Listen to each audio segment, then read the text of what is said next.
Subscribe చేయండి Afsar tech world YouTube channel and press bell icon. Thank you.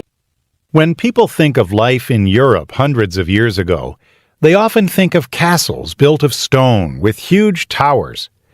Castles were the homes of kings and queens and other powerful people. Hundreds of relatives, soldiers, and workers also lived there. The kitchen was a very important place in a castle. It was busy all day and every day. A castle's kitchen was usually located a good distance away from other castle rooms and buildings, especially the Great Hall, a large room where people gathered for meals and other activities. This was because of the danger of fires. The kitchen staff needed to use fire for cooking. But sometimes kitchen fires accidentally grew out of control and could spread to other parts of the castle. That's why the kitchen was usually far away.